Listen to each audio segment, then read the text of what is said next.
എല്ലാവർക്കും എൻ്റെ നമസ്കാരം. ഇവർ പറഞ്ഞ രണ്ട് സാഹചര്യങ്ങളിൽ നിന്നും വളരെ വ്യത്യസ്തമായ അനുഭവങ്ങളിലൂടെയാണ് ഞാൻ കടന്നുപോയിട്ടുള്ളത്. എഴുത്തുകാരി എന്നുള്ള നിലയ്ക്ക് എന്നെ ഒരു സ്ത്രീപക്ഷവാദി എന്നാണ് മലയാള സാഹിത്യം അടയാളപ്പെടുത്തിയിട്ടുള്ളത്. അതെ, അതിനെനിക്ക് എതിർപ്പൊന്നുമില്ല. പക്ഷേ അത് സ്ത്രീപക്ഷവാദത്തിൽ മാത്രം ഒതുങ്ങി നിൽക്കുന്നതല്ല.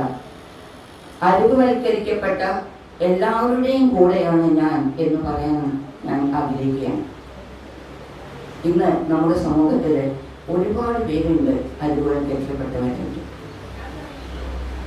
ഞങ്ങൾക്കൊരു പക്ഷേ ഒരു പറഞ്ഞാൽ വിശ്വസിക്കാൻ വിഷമം തോന്നും. ഇന്ന് പോലും കേരളത്തിൽ അട്ടപ്പാടിയുടെ അപ്പുറത്തുള്ള ചെറിയ ചെറിയ ഗ്രാമങ്ങളിൽ ബോണ്ടഡ് ലേബർ ഉണ്ട് എന്നുള്ളത് എനിക്ക് അറിയുന്ന ഒരു സത്യാവസരങ്ങളൊക്കെ നോക്കാം. ആർക്ക് വേണമെങ്കിൽ അതിനെപ്പറ്റി ഗവേഷണം ചെയ്യാം. അങ്ങനെയുള്ള ഒരു നില ഇപ്പോഴും ഇവിടെ ഉണ്ട്. ഞാൻ ഒരുപാട് കാലമായിട്ട് സരസ്വതി ടീച്ചർ പറഞ്ഞു മാനസിയെ ഞാൻ ആദ്യമായി കാണുന്നു. ശരിയാണ്. കല്യാണം കഴിഞ്ഞ് 10-18 വയസ്സിൽ ഞാൻ ബോംബെയിൽ പോയതിനു ശേഷം 40 കൊല്ലത്തോളം ബോംബെയിലായിരുന്നു. ഞാൻ 2 കൊല്ലമായിട്ടു കേരളത്തിലേക്ക് തിരിച്ചു വന്നിട്ടുള്ളത്. അത് കാരണം ഒരു വലിയ കോസ്മോപൊളിറ്റൻ സിറ്റി എനിക്ക് തന്ന എക്സ്പോഷറും എക്സ്പീരിയൻസും വളരെ വളരെ വലുതാണ്. നഗരമേ നന്ദി എന്ന് പറഞ്ഞുകൊണ്ട് തന്നെ വേണം എനിക്ക് തുടങ്ങാൻ. എൻ്റെ കുട്ടിക്കാലം ഒരു ഫ്യൂഡൽ വ്യവസ്ഥ നിലനിൽക്കുന്ന ഒരു കുടുംബത്തിൽ നിന്നാണ് ഞാൻ വരുന്നത്. അവിടെ കുട്ടികൾക്ക് ധാരാളം വായിക്കാനും എല്ലാവിധ പാട്ട് പഠിക്കാം, മറ്റുള്ള കാര്യങ്ങളിൽ അതുപോലെ അക്ഷരശ്ലോകം ചെല്ലണം, സംസ്കൃതം പഠിക്കണം, ഇങ്ങനെയൊക്കെയുള്ള ഒരു കുടുംബ അന്തരീക്ഷത്തിൽ നിന്ന് വന്നിട്ടുള്ള ഞാൻ. എൻ്റെ അമ്മ വളരെ ഒരു വായനക്കാരിയായിരുന്നു. ബാലമന്ത്രി കുട്ടികൾ ബാലമന്ത്രി വായിച്ചില്ലെങ്കിൽ തല്ലു കിട്ടുമായിരുന്നു. അങ്ങനെയുള്ള ആ അമ്മ ബാലാമണിയമ്മയുടെ വലിയൊരു ഫാനായിരുന്നു. കവയിത്രി ബാലാമണിയമ്മയുടെ ഒരു വലിയ ഫാനായിരുന്നു. അങ്ങനെയുള്ള അമ്മ എന്നെ ശാകുന്തളവും മേഘസന്ദേശവും ഒക്കെ വൈകുന്നേരം തലമുടി വേറെടുത്ത് തരുമ്പോൾ പഠിപ്പിച്ചു തരികയും ഒക്കെ ചെയ്യുന്ന ആ അമ്മ എന്നോട് പറഞ്ഞത് മാനസി വായിക്കണം, എഴുതരുത് എന്നാണ്. അന്നത്തെ കാലത്ത് പെൺകുട്ടികൾ എഴുതുക എന്നുള്ളത് തന്നെ ഒരു വിപ്ലവമായിരുന്നു. എഴുതിയവരെ കുറിച്ച് ഫെമിനിസം അല്ലേ, സാധാരണ കാര്യങ്ങളെ കുറിച്ച് എഴുതിയിരുന്ന സ്ത്രീകളെ പോലും വളരെ വളരെ അപകീർത്തിപ്പെടുത്തുന്ന വിധത്തിൽ സാഹിത്യത്തിൽ ചർച്ചകൾ വന്നിരുന്നു എന്ന് നിങ്ങൾക്ക് ഈ മലയാള സാഹിത്യത്തിൻ്റെ ചരിത്രം ഒന്നും പിന്നോക്കം നോക്കിയാൽ അറിയാം. ആ കാലത്താണ് ഞാൻ മാധവിക്കുട്ടി കത്തി നിൽക്കുന്ന കാലമാണ്. മാധവിക്കുട്ടിയാണെങ്കിൽ കുടുംബത്തിലെ കാര്യങ്ങളൊക്കെ തുറന്നെഴുതുക എന്നുള്ള വാക്കിൻ്റെ അർത്ഥം ആൺപെൺ ബന്ധങ്ങളെ കുറിച്ച് തുറന്നെഴുതുക എന്നുള്ളതാണ്. ഒരു ഫ്യൂഡൽ കുടുംബത്തിൽ നടക്കുന്ന ഒരു പടി കാര്യങ്ങൾ, ഞാൻ പറയട്ടെ, കസവിട്ട കരച്ചിലുകളുടെ അകമ്പടിയോടെ വരുന്ന ഒരു പടി കാര്യങ്ങൾ അവർ തുറന്നെഴുതി. അവർ സത്യത്തിൽ ഈ നമ്മൾ പറയില്ലേ pull out the skeleton of the cupboard എന്ന് പറയുന്ന പോലെ അങ്ങനെ വലിച്ചിട്ട ഒരു എഴുത്തുകാരി കൂടിയായിരുന്നു. അതുകൊണ്ടാണ് അവരെ ഇത്രയധികം ഈ സമൂഹം വിമർശിച്ചത്. അത്രയധികം വിമർശിക്കപ്പെട്ട ഒരു സ്ത്രീ കഥാകാരി ഉണ്ടായിരുന്നു എന്നുള്ളത് എനിക്ക് സംശയമാണ്. അതവിടെ ഇരിക്കട്ടെ. അതുകൊണ്ടായിരിക്കണം ഒരു പക്ഷേ അമ്മ എന്നോട് പറഞ്ഞത് മാനസി എഴുതരുത് എന്ന് പറഞ്ഞു. പക്ഷെ ഈ എഴുത്തൊക്കെ ആരും പഠിപ്പിക്കുന്നതല്ല. നിങ്ങൾക്കൊരു എന്തെങ്കിലും ഒരു വാസന ഉണ്ടാവുന്നത് പാട്ട് പാടാനാവാം, കഥകളി പഠിക്കാനാവാം, സ്പോർട്സിലാവാം, എന്ത് വേണമെങ്കിലും ആവാം. അതിനൊക്കെ ഒരു വാസന ഉണ്ടാകുന്നത് ആരും പഠിപ്പിച്ചിട്ടൊന്നുമല്ല എന്നാണ്. ഈ പഠിപ്പിക്കുന്നത് അതിനെ പ്രോത്സാഹജനകമാക്കാം. പക്ഷെ അതിനപ്പുറത്തെ ഇൻബോണായിട്ടുള്ള എന്തോ ഒന്ന് നിങ്ങളിൽ ഉണ്ടായത് കൊണ്ടാണ് അത്തരം കാര്യങ്ങളിലേക്ക് നിങ്ങൾ കടക്കുന്നത് എന്നാണ് എനിക്ക് വിശ്വസിക്കുന്നത്. അത് പറയാനൊരു കാരണം, ഞാൻ എൻ്റെ ഇത് ഈ അന്നത്തെ കാലത്ത് സാഹിത്യത്തിൽ എങ്ങനെയാണെന്ന് വെച്ചാൽ വളരെ ഭംഗിയായിട്ട് സ്ത്രീ ശരീരത്തെ വർണ്ണിക്കുന്ന സംഗതികളാണ് ഉണ്ടാവുക. കുലീനയായ സ്ത്രീ, മീന് പോലെ കണ്ണുള്ള സ്ത്രീ, നിലമ്പം വരെ മുടിയുള്ള സ്ത്രീ, വാഴപ്പൂമ്പള പോലെ വയറുള്ള സ്ത്രീ, ഇങ്ങനെയൊക്കെയാണ് സ്ത്രീയെ സാധാരണ അവതരിപ്പിക്കാറ്. എല്ലാവരും ഈ കേരളത്തിലത്തെ മലയാള സാഹിത്യത്തിൽ മാത്രമൊന്നുമല്ല, ഇന്ത്യൻ സാഹിത്യത്തിൽ മുഴുവനും അങ്ങനെ തന്നെയാണ് സ്ത്രീകളെ അന്ന് ആ കാലത്ത് അവതരിപ്പിക്കാറ്. അപ്പോൾ ഇതിന് ഉപോത്ബലകമായിട്ട് ഞാൻ പറയുന്നത്, അന്ന് ഞാൻ ഇതൊക്കെ വായിക്കുമ്പോൾ എനിക്ക് തോന്നിയിരുന്നു, അല്ല ഇതല്ല ശരി, ഇതൊന്നും അല്ല ശരി, എനിക്ക് ഇതിലപ്പുറം സമൂഹത്തോട് പറയാനുണ്ട് എന്നാണ് എനിക്ക് തോന്നിയത്. അത് മാത്രം വാഴക്കുമ്പാളം പോലെയുള്ള വയറും മീൻകണ്ണിയായിട്ടുള്ള അവരും മാത്രമൊന്നും അല്ലാത്ത സ്ത്രീകള്, തലയില്ല സ്ത്രീകള് ഉണ്ട്. അത് എന്തുകൊണ്ടാണ് മലയാള സാഹിത്യം അക്കാലത്ത്, ഇപ്പോൾ വ്യത്യസ്തമാണ്, അക്കാലത്ത് അംഗീകരിക്കാതിരുന്നത് എന്നുള്ള ചോദ്യം എൻ്റെ മനസ്സിൽ വന്നു. എനിക്ക് സമൂഹത്തോട് അന്ന് വരെ സാഹിത്യം പറയാതിരുന്ന കുറേ കാര്യങ്ങൾ പറയണം എന്നുണ്ടായിരുന്നു. അങ്ങനെയാണ് ഞാൻ കഥ എഴുതാൻ തുടങ്ങുന്നത്. എൻ്റെ ആദ്യത്തെ കഥ 18 വയസ്സിലാണ് പ്രസിദ്ധീകരിക്കപ്പെടുന്നത്. ഈ 18 വയസ്സിൽ പ്രസിദ്ധീകരിക്കുമ്പോൾ ഈ കോംപ്ലിമെൻ്ററി കോപ്പി ഞാൻ എൻ്റെ വീട്ടിൽ അമ്മയുടെ കൈ, അമ്മയാണല്ലോ വായിക്കണേ, അച്ഛനധികം വായിക്കുന്ന ആളല്ല. അപ്പോൾ അമ്മയുടെ കയ്യിൽ കൊടുത്തപ്പോൾ അമ്മ എന്നെ ഒന്ന് നോക്കി. എന്നിട്ട് അമ്മ അടുക്കളയിൽ പാല് കാച്ചായിരുന്നു.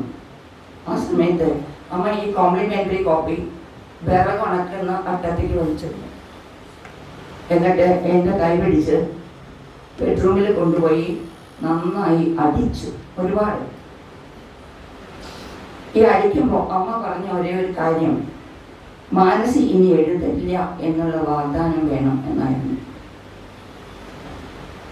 അമ്മ എന്നെ പുറത്തുനിന്ന് കൂട്ടിയിട്ട് ഞാൻ അകത്തുള്ളപ്പോൾ ഈ കണ്ണിന്ന് വെള്ളം നല്ല അടികൊള്ളുന്നുണ്ടല്ലോ, നല്ല വേദനയുണ്ട്. അപ്പോൾ ഈ കണ്ണിന്ന് വെള്ളം എടുത്തിട്ട് ഞാൻ ഈ വിൻഡോ സീലിൽ പൊടി ഉണ്ടാവില്ല, ആ പൊടിയിൽ ഞാൻ എഴുതി, ഞാൻ ഇനിയും എഴുതും, ഞാൻ ഇനിയും എഴുതും, ഞാൻ ഇനിയും എഴുതും. ഞാൻ പറയുന്നത് സ്വന്തം വീടുകളിലെ അനുകൂല അന്തരീക്ഷത്തിൽ നിന്നുകൊണ്ട് മാത്രമല്ല, പ്രതികൂലമായ അന്തരീക്ഷവും സംഘർഷങ്ങളും ഒരു എഴുത്തുകാരിയെയോ എഴുത്തുകാരനെയോ സൃഷ്ടിക്കാം എന്നതാണ് ഞാൻ പറഞ്ഞു വന്നത്. ഇതേ അമ്മ കുറേ കാലം കഴിഞ്ഞ് എനിക്ക് സാഹിത്യ അക്കാദമി അവാർഡ് കിട്ടിയപ്പോൾ ഒരു കത്ത് എഴുതി. ഞാൻ ബോംബെയിലായിരുന്നു. ആ കത്തിൽ എഴുതിയിരുന്നത്, മാനസി എനിക്കറിയാമായിരുന്നില്ല മാപ്പ് എന്നാണ് അമ്മ എഴുതിയത്. 500 രൂപയുടെ ഒരു നോട്ട് ആ കവറിലുണ്ടായിരുന്നു. അന്ന് ഞാൻ ആദ്യമായിട്ട് കരഞ്ഞു. അതായത് ഇത്തരം ഈ സന്ദർഭങ്ങളിൽ നമുക്ക് തോന്നുന്ന വികാരം. ഞാൻ പറഞ്ഞു വന്നത്, ഞാൻ അങ്ങനെ വളരെ വളരെ എതിരിട്ട പ്രതിരോധങ്ങൾ, ഒരുപാട് നിബന്ധനകളും നിർബന്ധങ്ങളും എന്താ പറയുക അരുതുകളും ഒക്കെ നേരിട്ടിട്ടാണ് ഞാൻ വളർന്നത്. ഉദാഹരണം പറഞ്ഞാൽ 10ാം ക്ലാസ്സിൽ ഞാൻ തിരുവില്ലാമല സ്കൂൾ ഹയസ്റ്റ് ആയിരുന്നു. പക്ഷേ തിരുവില്ലാമലയിൽ ഒരു ഹോസ്റ്റൽ ഇല്ലാത്തത് കൊണ്ട് പുറത്തു പോയി 16 വയസ്സായ ഒരു കുട്ടി പഠിക്കരുത് എന്ന് നിശ്ചയിച്ചുകൊണ്ട് എൻ്റെ പഠിപ്പ് അവിടെ അവസാനിപ്പിക്കണമെന്ന് അച്ഛനും അമ്മയും പറഞ്ഞു. അന്ന് ഞാൻ ഭയങ്കരമായിട്ട്, എനിക്ക് ആകെ ഉണ്ടായിരുന്ന ഒരു മോഹം പഠിക്കണമെന്നായിരുന്നു. എനിക്ക് എഴുത്തുകാരി ആവാനൊന്നായിരുന്നില്ല മോഹം, എനിക്ക് ശാസ്ത്രജ്ഞ ആവാനായിരുന്നു മോഹം. അപ്പോൾ അന്ന് ഞാൻ കരയാൻ തുടങ്ങിയപ്പോൾ ഇത് കേൾക്കുന്നില്ല. ഇവർക്കുള്ള ആകെ ഒന്ന് തൃശ്ശൂർ പാലക്കാടും എനിക്ക് പോകണം, അവിടെ ഹോസ്റ്റലിൽ താമസിക്കണം. 16 വയസ്സായ ഒരു കുട്ടി ഹോസ്റ്റലിൽ താമസിച്ച് പഠിക്കേണ്ട കാലം ഏതാണെന്ന് ഒന്ന് തിരിച്ചു നോക്കണം. ഇപ്പോൾ പക്ഷേ ഇത് വളരെ അവിശ്വസനീയമായി നിങ്ങൾക്ക് തോന്നിയെന്ന് വരാം. സസ്യ ടീച്ചർ പറഞ്ഞ പോലെ എന്നേക്കാൾ ഫെമിനിസ്റ്റ് ആയിരുന്നു എൻ്റെ ഏട്ടൻ വീരവാരൻ. അദ്ദേഹമാണ് എനിക്ക് ഈ ജീവിതത്തിൽ എഴുത്തിനോ അല്ലെങ്കിൽ സാധാരണ ഈ വെടിജോലികൾക്ക് അപ്പുറത്തുള്ള എല്ലാ കാര്യത്തിനും എനിക്ക് ഏറ്റവും കൂടുതൽ പിന്തുണ നൽകിയിരുന്നത്. ഇതിൻ്റെ തുടർച്ചയായി ഞാൻ പറയട്ടെ, ഫെമിനിസം എന്നുള്ളത് പെണ്ണുങ്ങളുടെ കുത്തകയല്ല. അതിലെ ഒന്നാമത് എന്താണ് ഫെമിനിസം, എന്താണ് നമ്മൾ ഉദ്ദേശിക്കുന്നത്? ഒരു സ്ത്രീയുടെ വ്യക്തിത്വം സ്ത്രീ ആയതുകൊണ്ട് ഒരിക്കൽ വ്യവസ്ഥാപിതമായ വിവേചനം നിലനിൽക്കുന്ന ഒരു സാമൂഹ്യ അവസ്ഥയിൽ ഒരു സ്ത്രീയായി ജനിച്ചതുകൊണ്ട് മാത്രം അവൾക്ക് ഒന്നും അവസരങ്ങൾ നിഷേധിക്കപ്പെടരുത് എന്നത് മാത്രമാണ് ഇതിൻ്റെ രത്നച്ചുരുക്കം. ഇത് സത്യത്തിൽ 2 ചിന്താഗതികളുടെ ക്ലാഷാണ്. എനിക്കൊരു പുരുഷ വിദ്വേഷവും ഇല്ല. പലപ്പോഴും ഈ ഫെമിനിസത്തിൽ നമ്മൾ ധരിക്കാറ് പുരുഷ വിദ്വേഷം അല്ലെങ്കിൽ പുരുഷന്മാരോടുള്ള എതിർപ്പ് എന്നൊക്കെയാണ്. വളരെ വളരെ തെറ്റായ അങ്ങേ അബദ്ധജടിലമായ ഒരാശയമായിട്ടാണ് അത്. പുരുഷ വിദ്വേഷമല്ല, മറിച്ച് ഒരു വ്യക്തി, പെണ്ണാവട്ടെ ആണാവട്ടെ, അതൊരു ദളിതനാവട്ടെ അല്ലെങ്കിൽ അസകൃതനാവട്ടെ, ആരായാലും അവർക്ക് ഒരു മനുഷ്യൻ എന്നുള്ള നിലയ്ക്ക് മറ്റുള്ള എല്ലാവർക്കും കിട്ടുന്ന അവസരങ്ങൾ ലഭിക്കാനുള്ള ഒരു സാമൂഹ്യാവസ്ഥ നിലനിൽക്കണം എന്നത് മാത്രമാണ് ഇതിന്റെ രത്നചുരുക്കം. അങ്ങനെ ആവുമ്പോൾ ഈ ചിന്തകളിൽ വരുന്നത് ആണുണ്ട് പെണ്ണുണ്ട്. കൃഷ്ണനിച്ചനോട് പറയണ്ടായി, പാട്രിയാർക്കി സ്വാംശീകരിച്ച ഒരുപടി പെണ്ണുങ്ങളുണ്ട്, ഉണ്ട്, രണ്ടു പുറത്തുണ്ട് ആണും പെണ്ണും. ഇത് ആണും പെണ്ണും തമ്മിലുള്ള യുദ്ധമല്ല എന്നാണ് ഞാൻ പിന്നെയും പറയുന്നത്. ഇത് പറയുന്നത് രണ്ട് ചിന്താഗതികൾ. സ്ത്രീകളെ നിങ്ങൾ പുറത്തേക്ക് അവരുടെ വ്യക്തിഗതാസത്തിന് അനുകൂലമായി പുറത്തു പോകാൻ സമ്മതിക്കണം, അതോ അവരെ പഴയ പോലെ വാതിലിന് പിന്നിൽ അടച്ചിടണോ? രണ്ട് ചിന്താഗതിയാണിത്. ഇത് ദളിതന്റെ ഒപ്പം ഇരുന്ന് ഊണ് കഴിക്കണോ അല്ലെങ്കിൽ വേണ്ടയോ എന്നുള്ള ചോദ്യം പോലെ തന്നെ ഒന്നാണത്. രണ്ടു പുറത്തും ആണുങ്ങളുണ്ട് പെണ്ണുങ്ങളുണ്ട്. ഞാൻ ആദ്യമായിട്ട് പറയട്ടെ, ഇന്ത്യയിൽ ആദ്യമായിട്ട് പെണ്ണുങ്ങൾക്ക് വേണ്ടിയിട്ട് പെൺകുട്ടികൾക്ക് വേണ്ടിയിട്ട് സ്കൂൾ തുടങ്ങിയത് പെണ്ണല്ല, ജ്യോതിറാവ് ഫുലെയാണ്. ജ്യോതിറാവ് ഫുലെ എന്ന സാമൂഹ്യ പരിഷ്കർത്താവാണ് ആദ്യമായിട്ട് പെൺകുട്ടികൾക്ക് വേണ്ടിയിട്ടുള്ള ഒരു സ്കൂള് കേരളത്തിലല്ല ഇന്ത്യയിൽ തുടങ്ങിയത്. സതി നിർത്തലാക്കിയത് പെണ്ണല്ല, രാജാറാം മോഹൻ റായ് ആണ്. എനിക്ക് അങ്ങേയറ്റം ബഹുമാനത്തോടെ ആദരിക്കാവുന്ന ഒരുപടി പുരുഷന്മാരെ എൻ്റെ ജീവിതത്തിൽ എൻ്റെ പലതും എനിക്ക് എന്താ പറയുക അറിവുകളിലൂടെ നൽകിയിട്ടുണ്ട്. അതുകൊണ്ട് അത് പുരുഷ വിദ്വേഷിയല്ല. എൻ്റെ ചിന്തയുടെ ചക്രവളം തുറന്നു തന്ന ഒരുപടി മനുഷ്യരെ പുരുഷന്മാരാണ്. പ്രത്യേകിച്ചും സ്ത്രീകളെക്കാളൊക്കെ എത്രയോ കൂടുതൽ. അതിന് കാരണമുണ്ട്. സ്ത്രീകൾക്ക് അങ്ങനെ ഒരു അവസരം ഉണ്ടായിട്ടില്ല. സാധാരണ നമ്മൾ കളിയാക്കും സ്ത്രീകൾ വന്നാൽ അവർക്ക് സാരിയെ കുറിച്ചിട്ട് സ്വർണത്തെ കുറിച്ചിട്ടേ പറയാൻ പറ്റൂ എന്ന്. ശരിയാണ്. കാരണം അവർക്ക് മറ്റൊരു ലോകം ആരും തുറന്നു കൊടുത്തിരുന്നില്ല. അവർക്ക് വിദ്യാഭ്യാസം ഞാൻ ഈ വളരെ അടുത്ത കാലത്ത് സസ്യച്ചിട്ട് അറിയാൻ വേണ്ടിയിട്ട് പറയുന്നത്, താരാബായി ഷിൻഡെ എന്ന ഇന്ത്യയിലെ ആദ്യത്തെ ഫെമിനിസ്റ്റ് ടെക്സ്റ്റായി കണക്കാക്കപ്പെടുന്ന താരാബായി ഷിൻഡെ എന്നുള്ള 4ാം ക്ലാസ് വരെ പഠിച്ച ഒരു മഹാരാഷ്ട്രീയൻ സ്ത്രീയുടെ സ്ത്രീ പുരുഷ് തുലന എന്നുള്ള പുസ്തകം മറാഠിയിൽ നിന്ന് ട്രാൻസ്ലേറ്റ് ചെയ്തതാണ് ഞാൻ.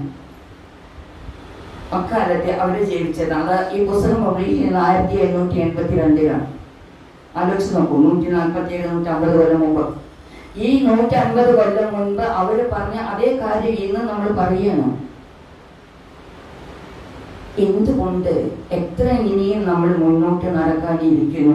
ഞാൻ എഗെയിൻ പറയണു, ഒരു സ്ത്രീ പുരുഷന്റെ കാര്യത്തിൽ മാത്രമല്ല, അത് മനസ്സിലാക്കുമ്പോൾ എൻ്റെ വ്യക്തിപരമായ അഭിപ്രായം കൊണ്ട് നിങ്ങൾക്ക് അത്ഭുതം തോന്നും. 3.5 കിലോമീറ്റർ മാത്രം അകലെയുള്ള ഒരു ഭാരതപ്പുഴ എന്നെ കാണാൻ കല്യാണം കഴിയുന്നവരെ എൻ്റെ വീട്ടുകാർ സമ്മതിച്ചിട്ടില്ല. അവിടെ പോയി സൂര്യാസ്തമനത്തിനും കണ്ടാൽ ഈ സൂര്യാസ്തമനത്തിനും ആ സൂര്യാസ്തമനത്തിനും തമ്മിൽ എന്താ വ്യത്യാസം ചോദിച്ചിട്ടുണ്ട്. ഇത് പറഞ്ഞറിയിക്കാൻ പറ്റില്ല.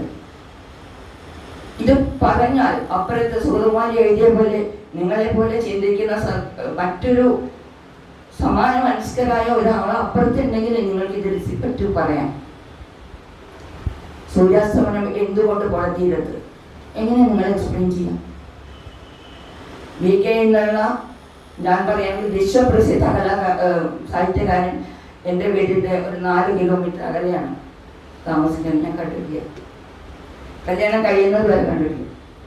കല്യാണം കഴിയുമ്പോൾ ഭർത്താവിനോട് ചോദിച്ചിട്ട് ഞാൻ പോവുകയാണ്. പിന്നെ കല്യാണം കഴിഞ്ഞ ഉടനെയാകുമ്പോൾ ഏത് ഭർത്താവും ഭാര്യ എന്ത് പറഞ്ഞാലും സമ്മതിക്കും.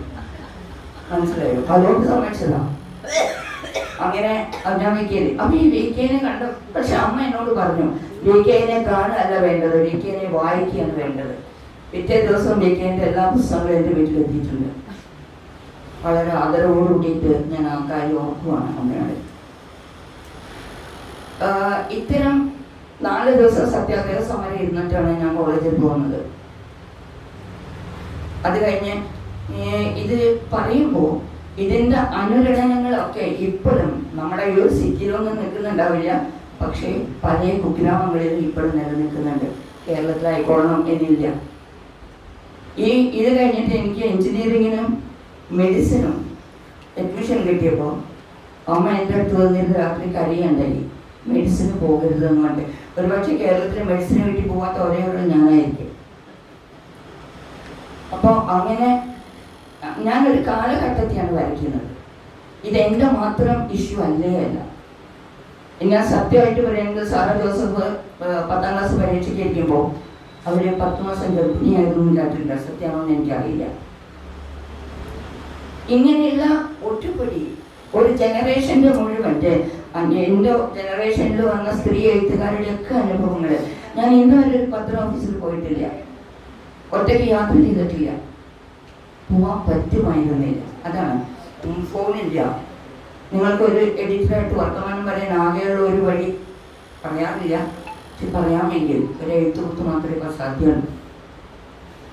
അതാണ് ഞാൻ പറഞ്ഞത്. എൻ്റെ യുഗലക്ഷ്മിയിലെ ഒരു കഥ കണ്ടിട്ട് MD വാസു വന്നവർ പറയുന്നതാണ് മുരളീധരൻ നായരോട്, അടുത്ത കഥ മാനസിയോട് മാതൃഭൂമിക്ക് അയക്കാൻ പറയൂ എന്ന്. തമാശ എന്താ വെച്ചാൽ അതുവരെ എല്ലാ കാര്യം മാതൃഭൂമിക്ക് തന്നെ ആദ്യം അയക്കുക. അപ്പോൾ അടുത്ത ആഴ്ച ഖേദപൂർവ്വം മടങ്ങി വരും. അത് ഞാൻ മാത്രമൊന്നുമല്ല, എൻ്റെ തലമുറയിൽ ഏട്ടൻ ഒക്കെ എല്ലാവരും. കാരണം MT നമുക്ക് പറഞ്ഞത് ആ സമയത്ത് ചെയ്യണ സമയത്ത് മാതൃഭൂമിയിൽ ഒരു കഥ വന്നാൽ യുവർ എസ്റ്റാബ്ലിഷ്ഡ്, അതാണ് കാര്യം. അപ്പോൾ അവിടെ പക്ഷെ ഇതറിയാം, ഖേദപൂർവ്വം പറഞ്ഞ അടുത്ത ആഴ്ച തിരിച്ചു വരുന്നൊക്കെ എല്ലാവർക്കും അറിയാം. പക്ഷെ ഞങ്ങളെ പോലെയുള്ള ചെറുപ്പക്കാർക്കൊക്കെ അറിയാം. അന്ന് ഈ MT വായിച്ചപ്പോൾ MT പറഞ്ഞത്, ഈ മുരളീധരൻ നായർ എഴുതിയിട്ടാണ് ഞാൻ അറിയുന്നത്. ഒരു കത്ത് വരികയാണ്, അടുത്ത കഥ മാതൃഭൂമിക്ക് അയക്കാൻ MT മാനസിയോട് പറഞ്ഞിരിക്കുന്നു. ഈ കഥകൾ ഈ പറയുന്നത് എന്തിനാണെന്ന് വെച്ചാൽ, ഏത് അവസ്ഥയിൽ കൂടെയാണ് അന്നത്തെ സ്ത്രീകൾ, പ്രത്യേകിച്ചും വഴിവിട്ട് നടന്ന സ്ത്രീകൾ, വഴിവിട്ടെന്ന് ഞാൻ പറയുന്നത് ചീത്തർത്ഥത്തിലല്ല, ഒരു സ്ത്രീ എന്തൊക്കെ ചെയ്യണമെന്ന് സമൂഹം കൽപ്പിച്ചരുളിയിരുന്നുവോ, കുട്ടികളെ നോക്കണം, വീട് നോക്കണം, പാചകം ചെയ്യണം, ഭർത്താവിനെ സർവ്വത ശുശ്രൂഷിക്കണം, ഇങ്ങനെയൊക്കെ പറയുന്ന ഈ റോളുകൾ വിട്ട് എനിക്കൊരു പാട്ടുകാരിയാണോ, ഒരു എഴുത്തുകാരിയാണോ, ഒരു ശാസ്ത്രജ്ഞയാണോ എന്ന് പറയുന്ന സ്ത്രീകളെ ഈ സമൂഹം ഒരിക്കലും ദയാവായ്പോടെ കണ്ടിട്ടില്ല. അവൾക്ക് എന്താ വേറെ പണിയില്ലേ എന്നാണ് പ്രധാനമായിട്ടുള്ള ചോദ്യം വരിക. അപ്പോൾ ഇത്തരം ഈ സംഘർഷങ്ങളിലൂടെയാണ് ഞങ്ങളൊക്കെ എഴുതിയതും വന്നത്. സന്തോഷമുണ്ട്. ഒരുപക്ഷെ ഇത്ര സംഘർഷം ഇല്ലായിരുന്നെങ്കിൽ ഞാൻ ഇന്നൊരു എഴുത്തുകാരി ആവുമായിരുന്നു എന്ന് എനിക്ക് സംശയമാണ്. ഇത് എൻ്റെ മാത്രം കഥയല്ല എന്ന് പറയാനുണ്ട്. ഇപ്പൊ ഇതിൽ പറഞ്ഞില്ലേ, ഈ ശാന്ത സിന്ധുതായി പറഞ്ഞിട്ടൊരു സ്ത്രീയാണ് മഹാരാഷ്ട്രയിൽ. അവർ പത്മശ്രീയൊക്കെ കിട്ടിയതാണ്. അവര് പഠിച്ചിട്ടില്ല, സ്കൂളിൽ പോയിട്ടില്ല. അപ്പോൾ ഇത് കഴിഞ്ഞിട്ട് ഇവര് എങ്ങനെയൊക്കെ സ്കൂളിലെ ഒരു ഭാഗത്ത് പോയി പശുവിനെ മേയ്ക്കാൻ പോകും. പശുവിനെ മേയ്ക്കാൻ പോകുമ്പോൾ ആ സ്കൂൾ അടുത്തായ കാരണം അത് അവിടെ ഇരുന്നിട്ട് ഈ മാഷ് പറയുന്നത് കേട്ടിട്ട് ഇവര് പഠിക്കാൻ ശ്രമിക്കുകയാണ്. അവർക്ക് പഠിക്കുന്നുമില്ല, സമ്മതിക്കില്ല. അത് വളരെ ദാരിദ്ര്യമാണ്.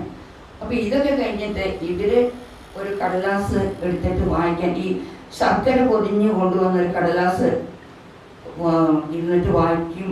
ഈ അറിയാലോ, അടുപ്പ് കൂട്ടുന്നത് ചോട്ടിലാണ്, ചോട്ടിലിരുന്നിട്ടാണ് അടുപ്പ്. അവരവിടെ ഇരുന്നിട്ട് ഈ കടലാസ് വായിക്കാൻ ശ്രമിക്കുമ്പോൾ ഭർത്താവ് വന്നിട്ട് ഈ കടലാസ് അടുപ്പിലേക്ക് ഇട്ടിട്ട് പുറത്തുനിന്ന് ചവിട്ടിയിട്ട് അവർ പുറത്താക്കുന്നു. ഒരു 10 മാസം ഗർഭിണിയായിരുന്നു. അപ്പോൾ അതുകൊണ്ട് അത് കഴിഞ്ഞിട്ട് അവര്, പക്ഷെ അതാണ് തൻ്റെ ഇടം എന്ന് പറയുന്നത്.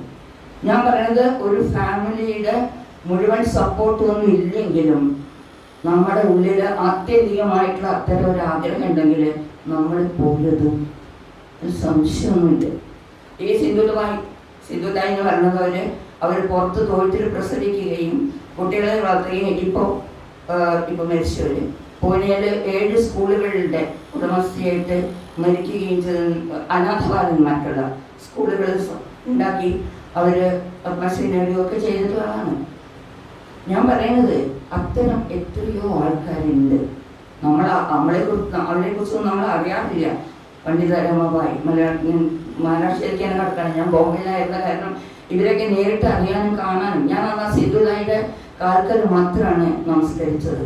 ഇത്രയും അവര് ഈ പ്രസവിച്ചിട്ട് അവർ പോകണം, തൊഴുത്തിലാണ് പ്രസവിച്ചിട്ട് അവരുടെ വീട്ടിലേക്ക് പോകുന്ന സമയത്ത് അവരുടെ വീട്ടിലത്തെ അമ്മ പറയും, ഭർത്താവിനാണ്ട് അങ്ങോട്ട് വരണ്ട, നീ പിഴച്ചവളാണ്, അതുകൊണ്ട് നീയോ എൻ്റെ കുട്ടിയെ കുറിച്ചിട്ട് വീണ്ടും വരണ്ട, അങ്ങനെ പറയും. അവർ വീട്ടിൽ കയറ്റില്ല. അപ്പോൾ അവർ തിരിച്ചു വരുമ്പോൾ ആത്മഹത്യ റെയിലിൽ തലവയ്ക്കാൻ വേണ്ടി വരികയാണ്. ആ സമയത്ത് റെയിലിൽ തലവയ്ക്കാൻ ഈ കുട്ടിയെ കട്ടിട്ട് റെയിലിനടുത്ത് കൊണ്ട് കുട്ടി വല്ലാതെ കരയും. ആ കുട്ടി വല്ലാതെ കരയുമ്പോൾ അത് കഴിഞ്ഞിട്ട് ഇവരുടെ അച്ഛനെ ഇവർക്ക് വലിയ ഇഷ്ടമാണ്, അവരാണ് പ്രോത്സാഹിപ്പിച്ച ആൾ. അപ്പോൾ ഈ അച്ഛൻ പറയും, ആർക്ക് വേണമെങ്കിലും മരിക്കാം, ജീവിക്കാനാണ് ധൈര്യം വേണ്ടത് എന്ന് പറഞ്ഞിട്ട് അവസാനം ഇവർ തിരിച്ചു വരികയും അവരൊരു ശ്മശാനത്തിൽ പോയിട്ട് ശ്മശാനത്തിൽ ചിത കത്തുമ്പോൾ ആ ചിതയിൽ നിന്ന് ഒരു വെറുകൊഴി എടുത്തിട്ട് അത് ഈ മഹാരാഷ്ട്രീയൻസിൽ വെള്ളവും ഗോതമ്പ് മാവും അടിയിൽ വയ്ക്കും. അത് ഈ ശവത്തിൻ്റെ കത്തിക്കുമ്പോൾ കത്തിച്ചു കഴിഞ്ഞാൽ അതിൻ്റെ ഇപ്പോഴത്തെ വെള്ളവും ഗോതമ്പ് മാവും വയ്ക്കും. അതെടുത്തിട്ട് കുഴച്ച് ചപ്പാത്തി ഉണ്ടാക്കി ഈ ചടയിൽ നിന്ന് ഊരിയ വിറകിലാണ് അവർ ചെയ്യുന്നത്. അങ്ങനെയാണ് അവർ ജീവിക്കുന്നത്. അത് ഞാൻ പറഞ്ഞു, അവർ ഈ സിന്ധുതായിയൊക്കെ കണ്ടു കഴിഞ്ഞാൽ നമ്മളൊന്നും ഉള്ളിലുമല്ല എന്ന് നമുക്ക് തോന്നും. നമ്മളൊന്നും ഒരു തരത്തിലും ഒന്നും നേരിട്ടേ ഇല്ല എന്ന് തോന്നുന്ന അത്രയധികം കഠിനമായ ജീവിത പരിസ്ഥിതികളിലൂടെ വരികയും ഒപ്പം യുദ്ധം ചെയ്യുകയും പൊരുതുകയും വളരെ വളരെ കാര്യങ്ങൾ നേടുകയും ചെയ്യുന്ന ഒരു ചരിത്രം ഭാരതത്തിനുണ്ട് എന്ന് പറയാനാണ് ഞാൻ ഇതൊക്കെ പറഞ്ഞത്. പക്ഷേ നമ്മുടെ ഇവിടെ ഇപ്പോൾ നമ്മുടെ ഈ ഫെമിനിസ്റ്റിൻ്റെ ഇഷ്യൂ ഒക്കെ വരുമ്പോൾ നമ്മൾ പറയില്ലേ, ഇതൊക്കെ നമ്മൾ പൊരുതേണ്ടി വരുന്നത് ഇത് ഭാഷയിൽ വരുന്നുണ്ട്, സാഹിത്യത്തിൽ വരുന്നില്ല. സാഹിത്യത്തിൽ ഈ ഇത്തരം ശരീരവർണ്ണനെ വെച്ചിട്ട് പെൺകുട്ടിക്കില്ല. മഹാരാഷ്ട്രയിൽ ഒരു ദേവിയുണ്ട്, ദേവിക്ക് തലയില്ല, പെണ്ണുങ്ങൾ മാത്രമേ ഉള്ളൂ. അവിടെയാണ് ഏതാ സാധാരണ പുരുഷന്മാർ തൊഴാൻ പോകാറ്. അപ്പോൾ അത് ഞാൻ പറയണത് അങ്ങനെയുള്ള ഒരു കാലഘട്ടത്തിൽ എഴുതുകയും പ്രത്യേകിച്ചും സ്ത്രീകളുടെ കാഴ്ചപ്പാടിലൂടെ ഈ സമൂഹത്തെ കണ്ടുകൊണ്ട് ഈ സമൂഹത്തിന് വ്യവസ്ഥിതി എന്താ അധികവൽക്കരിക്കപ്പെടുന്ന ഒന്നുമില്ല. മറ്റുള്ളവർക്ക് കിട്ടുന്ന അവസരങ്ങൾ കിട്ടാത്ത ഒരു ജനവിഭാഗം ഉണ്ടാവുക, അത്രേ ഉള്ളൂ. ഇതിനെ വല്ലാതെ പൊലിപ്പിച്ച് കാണിക്കൊന്നും വേണ്ട. എനിക്കും ഇവിടെ ഇരിക്കുന്ന ഓരോരുത്തർക്കും ഒരു വോട്ടാണെങ്കിൽ ആ വോട്ടിന് ഒരേപോലെ തന്നെയല്ലേ എനിക്ക് സ്കൂളിൽ പോകാനും അവർക്ക് സ്കൂളിൽ പോകാനുള്ള അവകാശം ആവണ്ടേ? അതാണ് പ്രശ്നം.